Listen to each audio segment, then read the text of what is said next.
Shalom, Mashpachaa, Shalom, family. Yabaraka Kum, Yahweh, Bahasham, Hamasha, Yahawashai, Wab, Bawa, Kwarta, Wab, Hallelujah.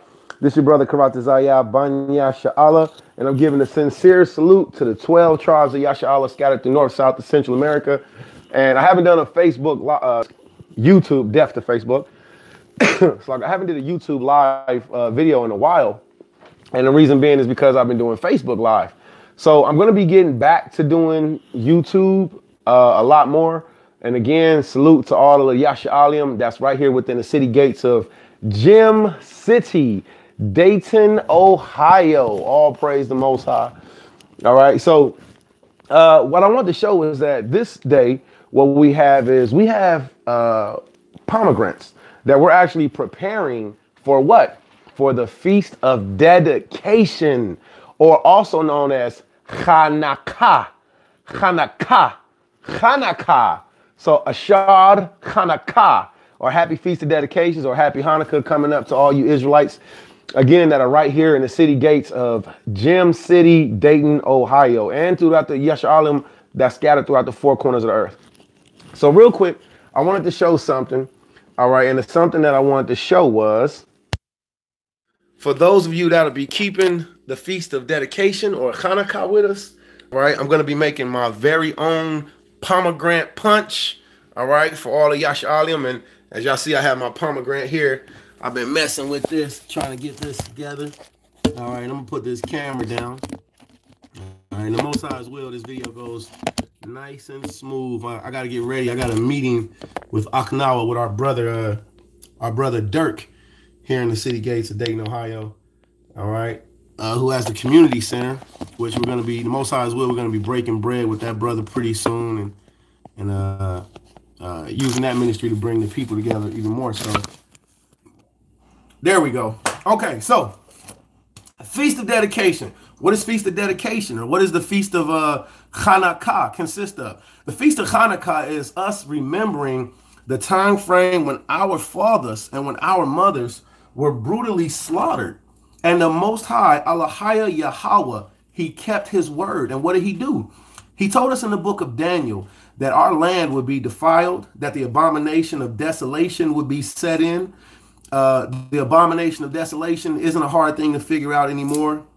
It was right before us. Right now, you Israelites, we are the abomination of desolation, believe it or not. All right, we are very desolate people, even in knowing our culture and knowing our nationality and knowing that we're the Yeladim, or the children of Israel, who are supposed to be keeping the law, statutes, and the commandments, all right, who are supposed to be doing what? Returning back to our heritage, to our culture, believing in our Messiah, whose name is in the Paleo-Hebrew, the Paleo-Hebrew is Lashawan Kodash. But our Messiah, his name is Yahawashai. Yahawashai Hamashiach, which means he saves.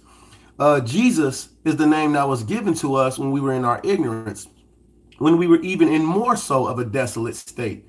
All right. So during this time frame of Chanukah, all right, what we want to do is we want to completely abstain and stay away from any and all forms of Christmas worship. All right, that just proves that we're further destroyed. We don't want to be participating in Christmas. We want to participate in the Feast of Dedication. All right, so when you get a chance, look up the 25th of Kislev. All right, 25th of Kislev, and what you'll find out is on that day, the children of Israel was brutally murdered.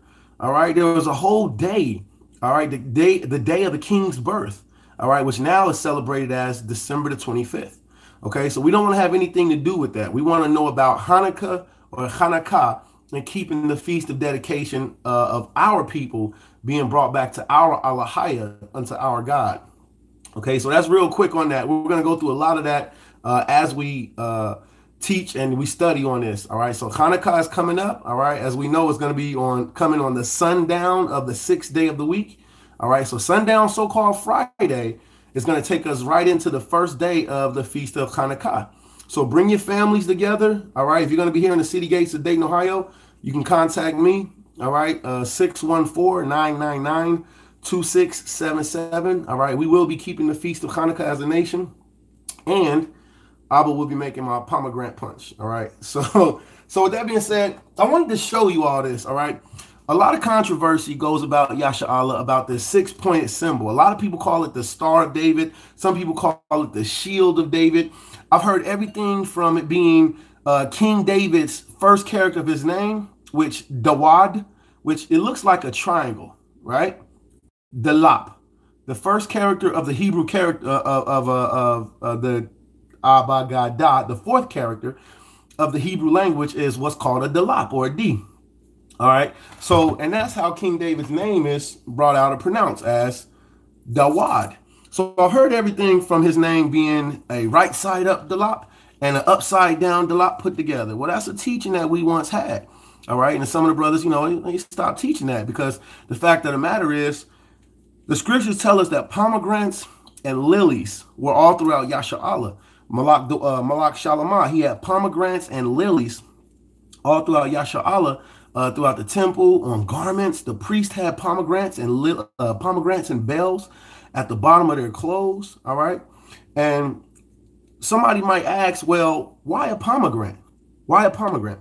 Well, let me show you. If you haven't seen a pomegranate, which, please, Israelites, get used to them. A pomegranate shape is very beautiful and very peculiar. At the bottom of a pomegranate, we have this opening, all right? It's shaped circular, all right? And then it has opening bud, okay? So pomegranates and bells. So when the priest would walk, you would hear this ding, ding, ding, beautiful jingling sound, all right? That's the high priest. But at the bottom of a pomegranate, there are literally 1, 2, 3, 4, 5, 6 budded openings. And this is very beautiful to know because why? Because if you look at a lily, which is the Most High, he gives reference to a lily, Yahushai. He gives reference to the lily. Matthew chapter 6, all right, he says that even King Solomon in all of his glory wasn't as beautifully arrayed as the lilies of the field.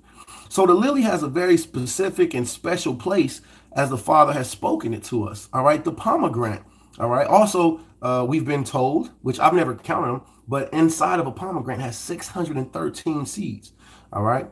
613. Now, why is 613 important? Because it ain't just 10 commandments. It's 613 commandments of the God of Abraham, Isaac, and Jacob, all right? So with that being said, if anybody would like to learn more about pomegranates or the lily or the so-called shield or Star of David, all you have to do is just research. All right. Don't look up. You can look up Star of Remphan, Star of Molech, the star of your God. All right. You can look up those things, and what you'll find out is that there's a lot of things that was taught to us that just came from Jewish, which Jewish people are not Israelites. All right. Jewish people are exactly what their name says. They're ish. They're something like. They're pertaining to, but they're not quite. I'm brownish, but I'm not brown. See? Sometimes I can be childish, but I'm not a child. See? So there's a lot of ish, but the whole thing is what's really important. And you Israelites, you Hebrews that are the true Jews that the Bible speaks of, you all are the ones who should be learning, keeping, practicing, and participating in what's called the Feast of Dedication, also Passover. All right. So with that being said, without further delay, I want to show everybody something that I think is cool. Now, if you take a pomegranate, which I'm going to take a small pomegranate. All right. If you take a pomegranate, and if you've never had a pomegranate, you may think like, oh, wow, okay, well, first, you don't want to lose none of this juice. This pomegranate juice is very, very precious. Now, as you see, when you cut into it, it immediately starts to give its juice. All right. So I'm going to stop right there. And look at this. Look at this. And when you bust open a pomegranate, look how beautiful that is. Look at all those beautiful, delicious, wonderful seeds. Look at the shape of it. See? It's even shaped in what's called the sacred geometry. But we'll get into that another time. The point of saying that is to say, if you want to get the benefit of these pomegranate seeds, which you do want to do, these are also called ruby fruit. All right. So they're very small seeds with gelius. They have a gel outside of it, which is the juice part. And the way that they're embedded inside of pomegranates, they're really in there. So some people take a spoon and they dig them out and all the other stuff. Some people cut them and then they squeeze them, but they're really in here, really tightly packed. Some people cut them and then they squeeze the pomegranate and they fall out and they get all the juice. But see, the problem with doing it like this is when you do so, man, look at all that juice. That's just beautiful. Wow, hallelujah. You get some of the meat that come out with it. So it's a little bit sloppy, right? I'm kind of looking like a infomercial. Have you ever had this happen to you? Oh, all right. All right, I'm gonna put this to the side. This will be my breakfast. All right, this one I'll take with me for breakfast. All right. So I'm gonna put this to the side real quick. All right. So the problem with doing it that way is that you get the cartridge. All right, you get the meaty cartridge that comes out with it, which also is edible. Okay. Bitter, but it's edible. And remember, anything that's bitter for you, Yasha'Allah, men of the Most High, good for your loins.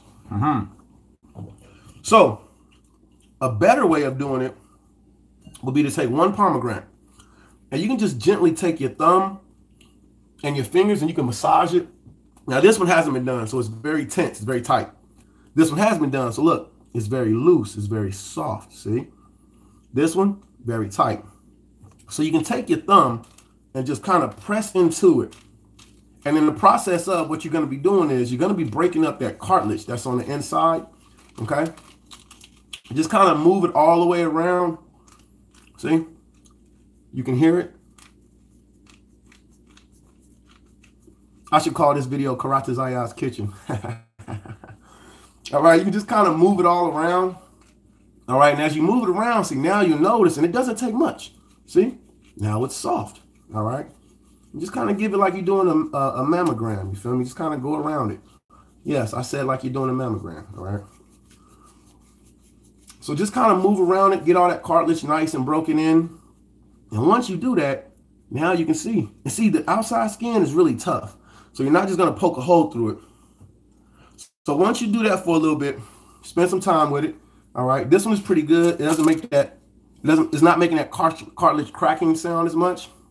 You want to make sure that when you get around this area that you really spend time and get around there, because you want to break it up. Now watch this. Remember, this one I've already been doing. So this one is already soft. All right, now watch this. Look at that. Look at that. Look at that.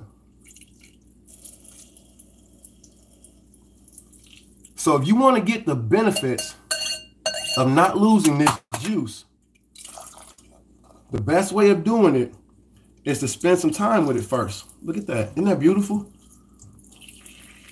Look at all that juiciness. You want to get the, you want to, look at that. Isn't the Most High good? Hallelujah. Now what we've got is, look at that. Isn't the Most High good? Hallelujah. So for what and I'm a pretty strong guy. I'm not gonna pretend like I'm not. I'm a pretty strong guy. See? To be able to do that, and the pomegranate just doesn't bust or it doesn't erupt. See? Just a very small slit. And you got all that delicious pomegranate juice that come out. Now that's if you want to get it that way and separate it. All right. Now, after doing so, you can easily break it open and see how the seeds just fall out. See? Now, no matter why? Why? Because we've already spent time massaging it. All right? We've spent time dealing with it. Look at that. Look at all that. All of these are rubies. Look at that. Look how that just comes out. See? So from here, if you want to, you can take a spoon and just kind of dig them out, scoop them out. If you want to keep that cartilage, that meat out, because remember, that meat can get bitter. Here, let me set this down real quick and just turn it over and look at that. See how the pomegranate just come out? See? So this is what I'll be making. You know, and that's just beautiful. You know, I don't want to waste none of those. So I'll just take my spoon and just gently, and look, they just fall out. And it leaves the meat, because the meat that's around it is made to keep the pomegranate secure, to keep the seeds up in there. But if you just spend a little bit of time and massage it and move it around, those seeds will come right out. And now, look at that. I'm gonna take the meat out because I like it. I prefer it. It's okay for me. It's okay for me, but others might not like it just because of its and strong bitterness. So, got a lot of pomegranates to do. Okay.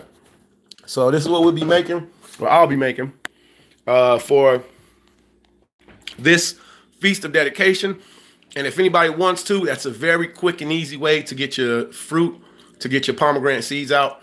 And I encourage everybody within the city gates of Dayton, Ohio, Gem City, and the rest of the Israelites that's scattered throughout North, South, and Central America, I encourage you, Mashpachaa. Man, that's good. Please come together. Not only come together and keep the Most High's holy day, but come together, keep the Shabbathium. I'm going to be doing a lot more videos on Facebook. I really want to get up them subscribers.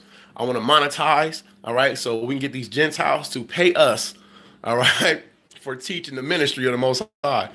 All right, so with that being said, I'm Yahweh come. This is your brother Karat Zayah Banyash Allah, Yabaraka come Yahweh Hashem Mashiach Yahushai, and the Most High's will, you enjoy your pomegranates, all right? Look at that beautiful rubiness. Isn't it beautiful? Straight juice. Hallelujah. And this is our clean water that we just separated. All right, so I'll be taking that, blending these pomegranates down, putting some other ingredients in it, mixing it with some set apart, some clean water, and then making a good punch. And until then, Most I bless you all. Y'all come out by Shemashak Yahushai from Karat Zayah's kitchen. I think I'm gonna start doing that. All right, Shalom, Kwame Charlotte, and y'all come. Enjoy your pomegranates. I don't know how to stop it now. I got the video going. Okay, that's it. Shalom. Oh, yo, I can share this to Facebook. That is on point. So I can do YouTube, share it to Facebook. That's even better. Kwame Yasharala. All right, shalom, family.